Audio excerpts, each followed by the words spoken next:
자, 전해드린 대로 검찰이 민주당 이재명 대표의 위증교사 혐의에 징역 3년을 구형하면서 사법 리스크가 다시 부각되는 상황이죠. 최병묵 정치평론가, 김상일 전 민주당 부대변인과 함께 정치권 소식 지금부터 자세히 짚어보겠습니다. 안녕하세요. 네, 반갑습니다. 자, 이재명 대표 구형 이후에 사상 최악의 정치 검찰이라면서 반발했습니다. 이 대표 목소리를 직접 들어보겠습니다.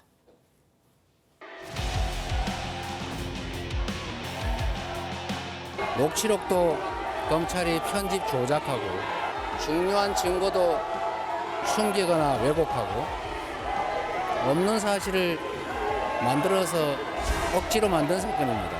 이 현실 법정에서의 재판뿐만이 아니라 국민과 역사의 심판도 반드시 뒤따른다는 것을 이 나라 역사 최악의 정치 검사들은 깨우쳐야 될 겁니다. 재판 후의 선고 결과에 대해서는 어떻게 예상하실까요?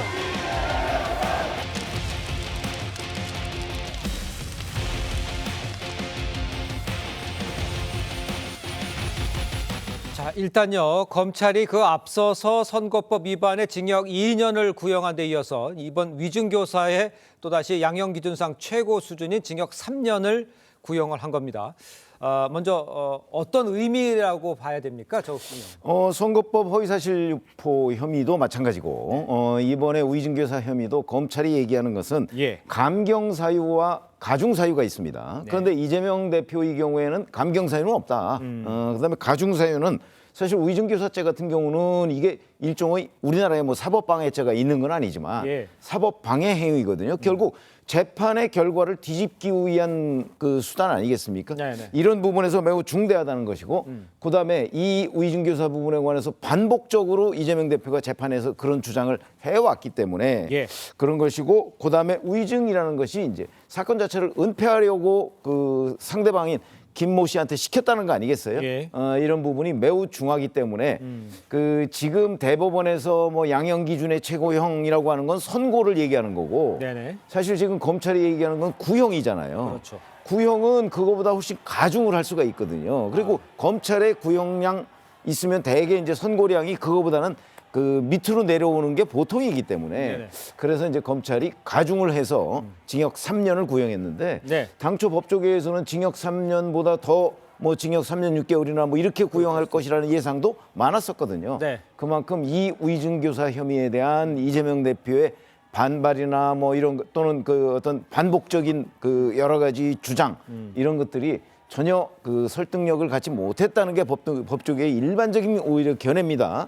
아마 그렇기 때문에 이 징역 3년 구형은 이제 국민의힘에서는 뭐 상식적인 그 수준이라고 지금 주장을 하고 민주당에서는 반발을 하지만 결국은 아마 많은 법조계 인사들이 이 징역 3년 구형이라는 데에 대해서 비교적 동의하는 숫자가 많을 것이다. 저는 이렇게 생각을 합니다. 알겠습니다. 자, 이런 상황에서 민주당은 격한 반응을 지금 쏟아내고 있는 상황이죠. 검찰이 이른바 악마의 편집으로 녹취록을 편집해서 이재명 죽이기에 나섰다 이렇게 반발하고 있습니다. 당내 분위기를 좀 전해주세요. 일단은 이재명 대표는 무죄를 주장하고 있잖아요. 그렇습니까요? 법적 다툼을 하고 있는 상황이니까 당연히 방어하는 입장에서는 강한 반발을 할 수밖에 없는 것이죠. 그게 이제 당연히 기본적인 분위기인데요. 그 분위기의 근간에는 이런 게 있습니다. 이제 법이라는 게 정의를 구현해야 되는 건데 정의라는 게 뭡니까? 모든 사람에게 공정하고 평등해야 정의라고 말할 수 있는 건가 아닌가요? 근데 지금 이 검찰의 이재명 대표에 대한 수사들은 전반적으로 형평성이 깨져 있다. 어떤 면에서 그렇죠? 예를 들어서 여권에 특히 김건희 여사를 중심으로 보면은 이 수사가 정말 공평하게 이루어졌는가? 한쪽만 정말 어떻게 보면 약간 감정이 개입됐다 느껴질 정도로 편파적으로 한 것이 아닌가. 그러면 이렇게 형평이 깨져 있는 정의라는 것을 한쪽에서만 받아들일 수 있는 것인가. 이런 부분이 있는 거예요. 그래서 검찰이 이런 수사를 가지고도 정치를 하고 있고 구형량을 가지고도 정치를 하고 있는 것이 아니냐. 이런 지금 생각을 많이 하는 사람들이 많이 있다. 이렇게 말씀드리겠습니다. 그런데 이제 그 내용과 관련해서 지난 9일 이 재판에서 녹취록을 다 공개가 됐어요. 그러니까 짜집기 됐다는 내용이 있으니까 30분 분량이죠. 그걸 다 녹취록을 현장에서 공개를 했잖아요. 그런데 왜 이재명 대표는 계속 짜집기 얘기를 하는 겁니까? 그래서 예. 제가 이재명 대표의 이 대응 논리가 좀 철진한 것 아닌가 이런 생각을 하게 돼요. 아, 예. 왜냐하면 예. 짜깁기라는 것은 30분 분량인데 그 검찰이 자기들한테 유리한 부분만 이렇게 악마의 편집을 해서 재판부에 설명을 했다. 그래서 기소를 했다. 이거잖아요. 그러니까요. 그런데 지난 9월 9일에 그 전체를 다 들어봤거든요. 맞아요. 그래서 들어봤어요. 들어봐서 이게 짜깁기가 된 건지 검찰의 이재명 대표의 주장대로 예, 예. 아니면 이게 짜깁기가 아니고 전체적인 맥락도 검찰의 기소 내용과 일치하는 것인지 판사는 이미 아마 심정을 가지고 있을 거예요. 네. 본인이 다 들어봤으니까. 그런데 이재명 대표는 아직도 짜깁기를 주장하고 있어요. 그러니까요. 그러면 판사 입장에서는 나는 이미 그 부분에 관해서 내가 다 들어봤는데 뭐 짜깁기다 아니다 이 판단을 하고 있을 거거든요. 네네. 그렇기 때문에 지금까지도 다 들어봤는데 여전히 짜깁기를 지금 이재명 대표가 주장하고 있는 거에 대해서 저는 이해할 수 없다는 입장입니다. 아. 왜 이미 다 검증이 끝난 얘기를 지금도 하고 있는가? 그 얘기는 결국 그 반박 외에는 다른 논리를 이재명 대표가 못 찾는 것 아닌가? 아. 저는 이런 식으로 그 생각을 하고 있기 때문에 예. 그렇게 되면 이재명 대표가 저렇게 겉으로 뭐 조작이다 뭐라고 주장하는 거 그거는 이제 약간은 허장성세고 네네. 실질적으로는 굉장히 대책이 없는 네. 이 재판에 대해서 예. 아마 그런 상황이 아닌가 이렇게 관측을 하고 있습니다. 알겠습니다. 이 위준교 사에 관해서는 특별한 대응 논리가 마땅치 않아 보인다라는 지적을 해주신 것 같아요. 일단 만약에요 1심에서 이 대표가 피선거권이 박탈되는 정도의 유죄를 선고받게 된다. 물론 대법원 최종 판결은 아닙니다만 1심 유죄 판결이 나오면 대권 가담에는 상당히 뭐 영향을 미친다 이렇게 판단을 하십니까? 일단 기본적으로 우려는 확산될 거라고 보는데요. 1심이 나오면 현실적인 어떤 영향은 굉장히 제한적일 것으로 보입니다. 예, 리더십엔 왜냐하면, 큰 영향이 없을 것이다 이렇게 보시는 건가요? 우려는 많아질 아, 예, 거지만 표출이 되기가 좀 어렵다는 의미를 말씀드린 건데 예. 그 이유는 뭐냐면 아까도 제가 말씀드렸지만 예. 지금 현 정권과 김건희 여사 문제도 상당히 국민들은 심각하게 보는 네. 그 부분에 대해서는 아무런 지금 진전이 없고 어떻게 보면은 정치적 라이벌인 예. 한 사람에 대해서 그 라이벌을 제거하기 위한 과정으로 지금 생각을 할 수가 있어요. 정치적으로는. 예. 법적으로는 뭐 유무죄는 좀 다른 얘기지만 정치적으로만 보면은 그렇게 생각하는 사람들이 상당히 있을 거기 때문에 예. 이게 기본적으로 지지율이 흔들리는 상황이 오거나 이 선거 결과가 굉장히 안 좋게 나오는 그런 상황을 맞이하기 전에는 네네. 제가 볼 때는 한동안은 우려는 물밑으로 확산되겠지만 현실적으로 그게 표출되기는 쉽지 않을 것이다 이런 생각이 듭니다. 알겠습니다. 자, 이런 상황에서 정부가 어제 이제 김건희 특검법 거부권 행사를 건의를 했지만 윤 대통령 즉시 응하지 않고 휴일이 지난 내일 정도에 행사할 것으로 보입니다. 야당의 압박과 김 여사의 의혹이 커지는 상황에서 이번에도 거부권 행사한다면 글쎄요, 뭐 보시기에는 부담이 커질 거라고 보십니까? 아니면 계속 이런 정도의 상황이 연출된다고 보십니까? 부담이 점점 커지죠. 겁니까? 예. 지금 그 말씀하신 그 이제 이재명 대표의 수사 재판과의 형평성 이런 문제는 현실적으로 있는 거 아니겠어요? 네. 그걸 지금 여권이 부정한다면 사실은 그렇게 된다면 정치적으로 대응을 저는 잘못하고 있다고 봅니다. 예. 정치적 부담은 엄연히 있죠. 그러나 그 지금 민주당 주도로 통과시킨 김건희 특검법이라는 거는 지금 집권당으로서는 받을 수가 없는 내용이에요. 네. 그래서 저는 사실 지금 집권당이 조금 더 아이디어를 내서 민주당이 얘기하는 김건희 특검법이 아닌 그러니까 이 사건의 진상을 규명하기 위한 별도의 뭐 특검법이나 하는 쪽으로 좀 대안을 내면 어떤가. 그랬을 경우에 이제 국민의힘의 정치적 부담이 좀 줄어들지 않겠는가 이런 생각을 저는 가지고는 있는데 예. 지금 민주당 주도로 한 거는 사실상 민주당이 특검을 고르는 거나 마찬가지잖아요. 그렇죠. 그거는 진상을 규명하는 쪽에 방점이 있다기보다는 정치 공세에 더 방점이 높다. 이렇게 생각을 하기 때문에 예. 민주당이 만들어 놓은 이 특검법은 거부할 수밖에 없을 것이고 네. 이제 국민의힘은 그냥 거부하니까 끝 이렇게 될 것이 아니고 거부 이후에 국민의힘 나름의 아이디어를 내지 않으면 예. 정치적 부담은 계속 가중될 것이다 이렇게 생각합니다. 알겠습니다. 자, 이런 상황에서 윤 대통령이 거부권을 행사를 하면 야당 곧바로 재표결 시도할 방침입니다. 여당 이탈표가 얼마나 나올지 이게 관심인데 일부 언론에서 윤 대통령이 내일 한 대표를 제외하고 추경호 원내대표, 이 원내 지도부 인사들과 만찬을 가질 예정이다. 이런 보도가 나왔어요. 그렇다면 글쎄요, 뭐 윤 대통령이 직접 표단속에 나선 이렇게까지도 해석할 수 있는 겁니까? 지금 한동훈 대표와 네. 관계가 별로 좋지가 않잖아요. 네네. 그러니까 한동훈 대표도 그래도 지지하는 사람이 일정 정도는 현역 의원이 있을 텐데 예. 당연히 우려가 될 수가 있죠. 네네. 그래서 이 부분은 아무래도 대통령께서 네. 그런 부분을 감안해서 표 단속을 하는 것이 아니냐 이렇게 보이는 부분이 있습니다. 네네. 그거는 저는 부인할 수 없다고 보고요. 그리고 그 국민의힘 정치인들 입장에서도 예. 지금 당장 선거가 없었기 때문에 총선 이후의 과정들을 보면은 총선 이후에 변화가 별로 없었잖아요. 예. 그런데 그 변화가 없는 결과로 또 10월 30일 재보궐선거의 결과가 아주 나빠져서 예. 그 다음 선거들도 굉장히 안 좋아질 것이라고 예측이 된다면 예. 굉장한 고민에 빠질 수밖에 없을 겁니다. 예. 그러나 지금 당장 재보궐선거는 10월 30일이기 때문에 이번 표결에는 큰 10월 영향 16일. 10월 16일이기 때문에 요번 표결은 그 전에 이루어지지 않겠습니까? 예. 그래서 요번 표결에는 큰 영향은 주지 못하고 그 대통령의 어떤 표단속이 있으면 그걸 좀 존중하는 쪽으로 요번 표결은 이루어지지 않을까. 아. 그러나 정치적 부담은 부담은. 우리 편집장님 말씀대로 예, 예. 상당히 증가할 것입니다. 예. 근데 전 이해가 안 되는 게 저 보도가 정말 맞을까요?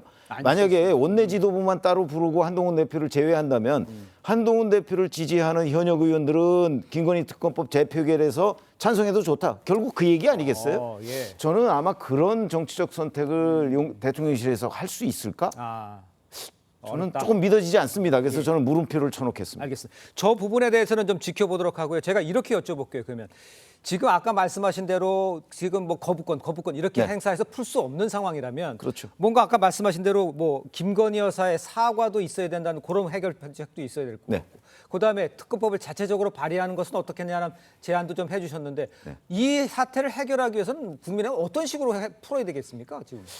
이거는 해법이라는 게 결국 그 현재 김건희 여사 문제에 관한 국민적 여론이 형성이 돼 있잖아요. 예. 이거를 좀 완화시키는 거 외에는 방법이 없잖아요. 예. 그걸 완화시키는 방법은 굉장히 여러 가지가 있을 수 있는데 그 첫 번째가 김건희 여사의 직접 사과도 있을 수 있고 네. 그러나 직접 사과로 문제가 다 해결되지 않아요. 네네. 그렇기 때문에 이제 어찌됐든 진상규명이 필요한 거죠. 예. 진상규명의 방법은 검찰의 수사 가지고서는 국민들이 믿지 않을 테니까 그러면 뭐 특검이나 이런 거로 갈 수 있는 거죠. 정말 중립적이고 공정한 특검 뭐 이런 게 가능하지 않을까요? 그렇기 전에는 아마 이 부담을 해소할 방법은 없다. 저희들의 경험상 없습니다. 네, 알겠습니다. 자, 다음 소식 짚어보겠습니다. 민주당 의원 주선으로 국회에서 윤 대통령 탄핵 행사 열렸잖아요. 친야 시민단체 대통령 탄핵몰이가 지금 노골화되는 모양새입니다. 민주당은 당 차원 입장은 아니라고 선을 그었지만요. 여당은 강하게 반발하고 있습니다. 여야 반응을 한번 보겠습니다. 이제 우리 당도 국회에서 이재명 구속의 밤 행사를 열어야 할 것 같습니다. 이렇게까지 말씀드리고 싶지는 않지만 민주당 김병주 최고위원의 망언을 패러디하자면 그래야 저 정신 나간 민주당이 정신을 차릴 거 아니겠습니까? 개인이 진행한 것이다라고 말씀을 드리는 것이고요. 그 개별적 의원들의 자기들의 활동인 것이지 그런 걸 들어서 제명하라 요구하는 것은 좀 과하다 생각합니다. 뭐 개인적인 이야기고 또 시민단체가 주도를 했다라고 하지만 배후에 뭐 여당에서는 배후에 배후가 있는 거 아니냐 이렇게 이야기하는데 저 상황은 어떻게 이해를 하셔야 됩니까? 야당 입장에서는 심정으로는 동조를 하고 있죠. 네네. 그렇지만 탄핵이라는 것이 이성적으로 생각해 보면 예. 정치적 결정이 아니잖아요. 사법적 결정이지 않습니까? 예. 그런데 사법적 결정을 하는 것은 명확한 위법 행위가 있어야 되는데 예. 그 부분이 없는 상태에서 공직을 맡고 있는 야당이 아무리 야당이라고 해도 거기에 어떻게 동참을 할 수 있겠습니까? 네. 그건 좀 어려운 상황이기 때문에 예.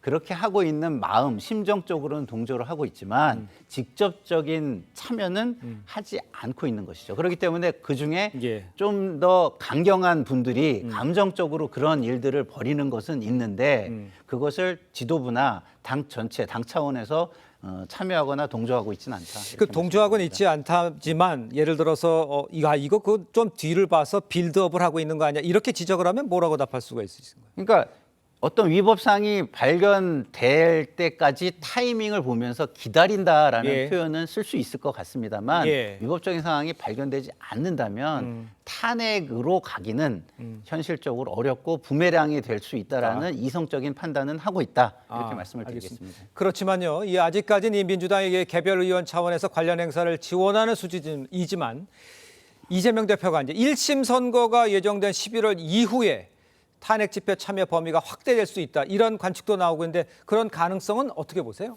저는 오히려 민주당으로서는 이런 집회가 아마 10월부터 본격화될 가능성도 있다고 봅니다. 그러니까 예. 이재명 대표의 1심 선고 2개가 지금 예정이 돼 있잖아요. 예. 이 1심 선고 전에 그 재판부의 결정에도 어느 정도 영향을 미치고 싶을 거라고 저는 생각을 합니다. 예. 그렇기 때문에 아마 10월부터 무슨 계기를 하나 잡아서 10월부터 뭐 촛불 집회든 뭐 이 탄핵 집회든 이런 것들이 계속될 가능성이 있다고 봅니다. 예. 그러나 물론 민주당이 거기에 당 차원의 그 힘을 싣는 거는 조금 타이밍을 좀 보고 있을 거고요. 자, 그리고 나서 만약에 1심 선고에서 2개의 1심 선고에서 뭐 이런저런 여러 가지 이재명 대표한테 불리한 결과가 나왔다. 그럴 경우에는 곧바로 이제 이게 아마 탄핵 집회로 넘어갈 가능성이 대단히 높다. 그러니까 예. 아마 10월부터 카운트다운에 들어간 것이다. 아까 빌드업 과정 말씀을 하셨잖아요. 예. 저는 이게 1단계로 이제 바로 강덕구 의원의 저런 행위를 민주당에서 우리랑 관련 없다, 개별 의원의 행동이다 그러면서 말리지 않잖아요. 지금 저렇게 하는 게 민주당 소속 의원들이거든요. 그러니까 저게 당에 부담이 된다고 또는 당에 그 지향하는 바와 다르다고 생각을 한다면 말려야 되는 게 정상인데 예. 말리지 않고 있어요. 그 얘기는 어느 정도 그 본인들 생각과 일치하고 있다는 아하. 내심의 그 판단이 있을 거라고요. 예. 그런 과정에서 하나 둘씩 참여가 늘고 그러면서 이제 이게 궁극적으로는 11월, 12월에 탄핵 집회로 이어질 가능성이 대단히 높다. 그 전에라도 빌드업하는 몇 가지의 그 아마 조짐들이 나타날 거라고 저는 생각을 합니다. 알겠습니다. 지금 이렇게 쭉 말씀을 해주시니까 8년 전 박근혜 전 대통령 탄핵 당시와 유사한 흐름이 아니냐 이런 시각도 지금 제기가 되고 있어요. 글쎄 뭐 아니라고 얘기를 하시지만 지금 말씀을 쭉 들어보면 그런 흐름 박근혜 전 대통령 상황하고 좀 비슷하게 간다 이렇게 느껴지지는 않으세요? 그러니까 그때가 뭐 탄핵 집회로 규정을 할 것이냐 아니면 하야 요구 집회로 규정할 것이냐 이거는 예. 저는 뭐 좀 생각을 해봐야 된다고 보는데요. 예. 기본적으로 어떤 집회가 굉장히 격화될 가능성은 당연히 존재합니다. 왜냐하면 지금 민주당의 지도부가 굉장히 그 친명 위주로 일색으로 지금 구성이 돼 있고요. 예. 당 대표가 어떤 그 1심 결과가 굉장히 안 좋게 나온다면 예. 그거에 대한 반발이 예상이 되죠. 예. 그러나 이것이 진행이 되려면 예. 이 지지율 20%대가 깨져줘야 이게 아주 본격적으로 진행이 될 수 있다고 봅니다. 그 이유는 뭐냐? 우리가 지금 이것을 앞으로의 진행 상황을 판단하는 건 과거에 케이스 스터디를 하는 데서 판단 근거를 많이 우리는 구하거든요. 예. 그래서 8년 전 박근혜 대통령의 탄핵 집회가 예. 지지율 추이로 보면 20% 정도에서 예. 본격화되고 이게 20%가 무너지면서 완전히 불이 붙게 되거든요. 예. 그래서 그때를 좀 케이스 스터디를 하면서 바라보고 있는 입장들은 상당히 많이 있다. 이거는 맞는 것 같습니다. 그 조국 대표가 민주당의 윤 대통령 탄핵을 결심해달라 이렇게까지 요구를 하는 거 보면 여권이 이런 데서는 힘을 합칠 수 있는 상황이라고 보십니까?